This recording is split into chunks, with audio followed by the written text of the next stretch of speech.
Hello everyone.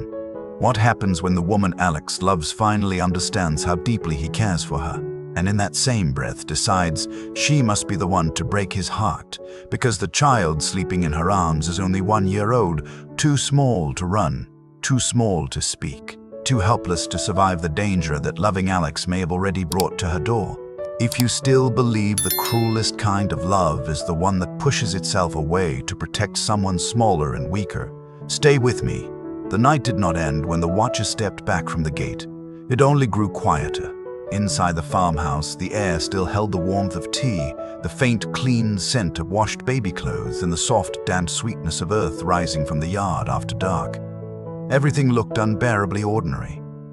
The table, the chipped cups, the folded blanket, the small toy lying where Henry had dropped it earlier before fear entered the house and changed the meaning of every harmless thing. Tuna stood beside the bed with Henry in her arms. He was finally asleep again, though not peacefully. Even in sleep, his tiny mouth trembled now and then, and his fingers kept opening and closing against the fabric of her blouse, as though some part of his little body still remembered the terror of the voices, the darkness, the wrongness outside.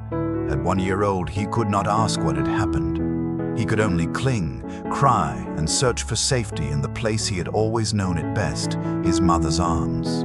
Alex stood a few steps away, listening for sounds beyond the walls, his whole body alert in a way that made the room feel steadier and more fragile at the same time. And it was in that terrible, tender silence that Tuna began to understand something she had not wanted to name. The danger might not follow Alex because he was weak. It might follow him because he loved too deeply. And if that was true, then loving him back might be the one thing she could no longer afford. Alex did not sleep. He remained in the front room through the darkest hours of the night, sometimes seated, sometimes standing near the window, sometimes stepping quietly onto the porch just far enough to listen without exposing the house. Every movement he made was careful, restrained, and steady. He never wanted Tuna to feel watched by him the way she had been watched from outside. He wanted only one thing, that when fear rose again, she would know there was someone between it and her door. Near midnight, Henry woke crying. The sound was thin at first, then more urgent, the frightened, breathless crying of a baby who has been pulled up from sleep by something his small mind cannot understand. Tuna lifted him immediately, whispering into his hair, walking the length of the room in slow, practiced steps, one hand cradling his head, the other supporting his back. His tears came hot and fast. The moment she tried sitting, he cried harder. The moment she shifted him away from her chest even slightly, his little face crumpled in panic again. Alex paused in the doorway, not entering fully. "Can I get you water?" Tuna nodded without looking up. "Please." He brought it to her, setting the glass close enough to reach without forcing her to move Henry. Such a small kindness, and because it was small, because it was exactly what she needed without asking more of her than she could give, it hurt her more than grand gestures would have. Henry quieted only in pieces. First the crying softened into hiccuping little sobs. Then he pressed his damp cheek into Tuna's shoulder and made those exhausted, half-broken sounds babies make after fear has emptied them out. She kept swaying, kept patting his back, kept kissing the side of his head as if tenderness itself might become a shield. Alex stood there longer than he should have, watching the two of them in the low light. There was the thin blanket rumpled at the end of the bed, a tiny sock that had slipped down around Henry's ankle, the corner of a folded baby shirt set aside for mourning. The ordinary life inside that room was almost unbearable to him now, because he could see with painful clarity what was at stake. Not the idea of family, not a romantic dream. This exact life, this exact child, this woman who was trying so hard not to let fear become louder than comfort. At last, Henry drifted back toward sleep. Tuna sat down slowly, still holding him close. Her eyes were tired, but not dull. Fear had sharpened them. Alex knew that look. It was the look of someone already thinking ahead, already weighing loss before daylight had even arrived. "Try to rest," he said quietly. She gave a faint nod. He returned to the front room, but rest did not come to either of them. By dawn, the house looked washed out and fragile under the pale first light. The terror of the night had not disappeared. It had simply changed shape. Fear in darkness was one thing. Fear in morning was another. In the day, you saw what remained. The cup left untouched on the table, the package wrapping, the note. The ring box closed again. Proof that none of it had been imagined. Henry woke early and unsettled. Usually, Tuna could lay him on a blanket for a few minutes while she warmed porridge or opened the window or straightened the bed. Not today. The moment her arms loosened, he twisted, whimpered, and lifted both hands blindly toward her. Not walking, not reaching with intention the way an older child would, only flailing with the desperate instinct of a baby who could not bear the feeling of separation. She picked him up again at once. "It's all right," she murmured. "Mommy is here." Henry pressed himself against her and quieted a little, though not completely. His eyes kept moving around the room. Every small sound seemed to startle him. When Alex entered from outside after checking the yard again, Henry stared at him for 1 second with the serious, uncertain gaze of a baby trying to decide whether the world was still safe, then buried his face back against Tuna. Alex noticed. That too hurt. "He's still frightened," Tuna said softly. "I know." She shifted Henry higher on her hip and went to warm his breakfast. The spoon clinked softly against the bowl. Steam rose. The morning should have felt normal. Instead, every domestic detail seemed fragile, like glass that had somehow not yet broken but might at any moment. Alex watched her for a while before speaking. "I'll arrange for someone trustworthy to stay nearby, and I'll come back tonight." The spoon in Tuna's hand paused. It was only the slightest interruption, but Alex saw it. When she turned, her face was composed, perhaps too composed. Henry was resting against her shoulder again, still clingy, still unwilling to be put down for long. "You don't have to do that," she said. "I do." "No." Her voice remained soft. "You don't." The room changed. Alex did not speak immediately. He knew enough now to hear the difference between gratitude and distance, between fear asking for comfort and fear preparing to sacrifice it. "Tuna," he said carefully, "don't do this because you're tired. I'm doing it because I'm awake." Those words landed harder than if she had raised her voice. Henry made a small, unhappy sound, sensing the tension in the bodies around him, and Tuna instantly rubbed his back until he settled. It was exactly that reflex that made the next words possible. She looked down at her son, then back at Alex. "He is too small," she whispered. "He doesn't understand anything. He only knows when he is afraid. Last night he shook in my arms, Alex." The ache in his face deepened, but he let her continue. "If it were only me, maybe I could bear more. Maybe I could be brave longer. But it's not only me." He took one step toward her. "I know that." "Do you?" Her voice trembled for the first time. "Because if you do, then you know why I cannot let this continue the same way." There it was at last. Not rejection in the cold sense. Not the closing of a heart. Something much crueler. A heart opening enough to know exactly how it must now wound itself. Alex stood still. Every instinct in him split between going to her and giving her the space to say the thing she clearly believed she had to say. Tuna lowered her eyes briefly. When she looked back up, the decision was there. "You should stop coming here," she said. For a moment, nothing in the room moved except Henry's tiny fingers, kneading weakly at the fabric near Tuna's shoulder. Alex did not answer at once. Not because he had not heard, because he had heard too clearly. Outside, morning had brightened the yard into something deceptively peaceful. A breeze stirred the leaves. Somewhere not far away, a rooster called. It was almost offensive that the world could still look so ordinary. "You don't mean that," he said finally. Tuna's eyes filled, but her voice did not rise. "I mean it enough." "That isn't the same thing." She looked at him for a long second. "No, it isn't." The honesty in that answer nearly undid him more than refusal would have. Henry shifted restlessly. Tuna adjusted him with practiced care, one hand supporting his weight, the other smoothing the back of his head. Alex could see how tired she was.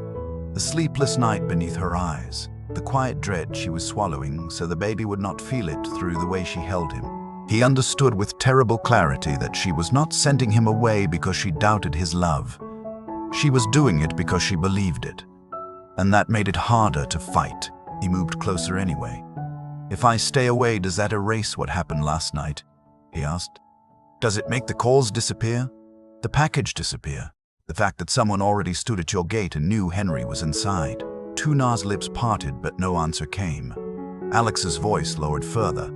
You are not in danger because I come here. You're in danger because someone has already chosen you. Her face changed at that, pain and fear crossing it at once. And if they chose me because of you, she whispered. He had no lie ready, no soft deception to protect himself. Then I stand between you and that, he said. Henry let out a small cry, not loud, just the warning edge of distress rising again. Tunar turned her face into his hair for 1 second, breathing him in, steadying herself on the smell of milk, soap, and sleep. Then she spoke into the silence between her and Alex. You can't stand between us every moment, the note. They both heard it in her words. He could not deny that either. Alex's jaw tightened. No, but I can do more than leave you alone. Something in Tunar broke then, not loudly, not dramatically. It was smaller and more painful. Her shoulders lowered with exhaustion. Her eyes shone. Her hand on Henry's back did not stop moving. I don't want Henry to learn fear before he learns safety, she said. I don't want him to wake up like this. I don't want him to cry every time I put him down because his little body remembers something outside the door. Her voice thinned. And I don't want to wait every night wondering whether loving you will bring another car to the gate.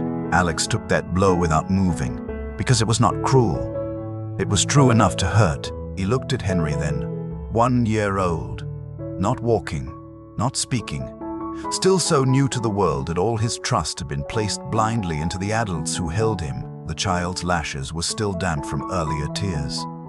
His mouth made the faintest trembling movement in sleepiness and unease. Alex spoke more gently after that. What do you want me to do? Tunar shut her eyes briefly. It was the question she had been dreading most, because now she had to say it plainly. Leave before noon, she whispered, and don't come back for a while. He stared at her. A while. Such a soft phrase was something that felt like being cut away from breath. When he finally spoke, his voice had roughened. Is that what you want? Or what you're forcing yourself to ask for? Her answer came too slowly to spare either of them. What I want doesn't matter if Henry is not safe. That was the closest she'd ever come to confessing how much Alex mattered. And it came wrapped inside the act of sending him away. The room fell silent. Then Henry stirred again, more awake this time. His face crumpled, and he began to fuss with sleepy, unhappy little cries. Tunar sat down quickly, holding him closer, rocking him in small motions. He rooted against her shoulder in confusion, then clutched at her blouse with one tiny hand, still too upset to settle. She whispered to him, kissed his hair, rubbed his back. The baby's distress climbed and softened and climbed again in helpless waves. Alex stood there for several seconds longer, then went to pour warm water into the basin without being asked. He brought a cloth, set it within her reach. He did not touch her, did not plead again. He simply helped in the quiet ways still allowed to him, that broke her heart more completely than if he had argued. After some minutes, Henry calmed enough to drink a little milk. Tunar fed him slowly, eyes lowered because looking at Alex had become too hard. The intimacy of the scene only sharpened the pain between them. This was what she was sending away, the man who noticed what she needed before she asked, who lowered his voice near the child, who understood that care lived in details no one else would think to see. When Henry finally grew drowsy again, she rose to lay him down. This time he cried the moment the blanket touched his back.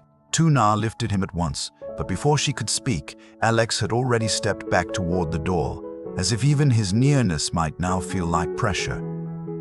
I'll go, he said. She turned, Henry clinging to her, and for 1 second the full devastation of what she had done appeared nakedly on her face. Alex. He stopped. The sunlight from the doorway caught one side of his face, leaving the other in shadow. He looked like a man trying to remain steady, while everything important in him had just shifted. I understand why, he said quietly. That doesn't make it right, but I understand why. Tunar bit down on the inside of her lips so hard she tasted blood. He reached into his pocket then and took out the ring box. Alex looked at it once before setting it carefully on the table near the wall. Not near her, not in her hand. Just within the room they had both nearly imagined differently. "I won't ask you anything now," he said. "Not while you're afraid." The tenderness of that nearly brought her to tears. He went on, voice lower still. "But I am not walking away from what I feel, even if I have to do it from farther than I want." Tuna could not speak. He gave one last look to Henry, who was once again pressing his damp face into his mother's neck, then to Tuna herself, pale and trembling and trying so hard not to fall apart in front of him. Then Alex turned and left. The sound of his footsteps on the porch did not feel like a man departing a house. It felt like protection being physically pulled away from it. Tuna stood frozen until the engine started. Only then did she sink slowly onto the edge of the bed, still holding Henry, while the tears she had denied all morning finally slid silently down her face. Henry, sensing the tremor in her body, began to whimper again and pressed closer. She kissed his temple again and again. "I know," she whispered brokenly. "I know, baby." Minutes later, the car sound was gone. The farmhouse became too quiet. Tuna forced herself to breathe, to wipe her face, to steady Henry, to tell herself she had done the right thing. That love sometimes had to leave before danger could take more. She carried Henry into the front room after a while, meaning only to warm his porridge again and open the window a little to let the heavy air out. That was when she saw it. At the gate, hanging neatly from the metal latch, was another small parcel. Not there before. Impossible to miss now. Tuna stopped breathing. Henry shifted in her arms, then began to fuss again, feeling the sudden terror that stiffened every part of her body. With shaking fingers, she pulled her phone from the table. There was already a message on the screen. "Unknown number." Only one line. "Sending him away won't save you." Tuna tried to do the cruelest, bravest thing a mother can do. Push love away to protect the child in her arms. Alex left because he understood her fear, but not because his heart had changed. And that made the separation even more painful. Yet the final message proves what neither of them wanted to face. Distance will not end the threat, now that Tuna and baby Henry have already been chosen. And with another parcel hanging at the gate just moments after Alex's departure, the next danger may begin precisely where their forced separation leaves her most alone.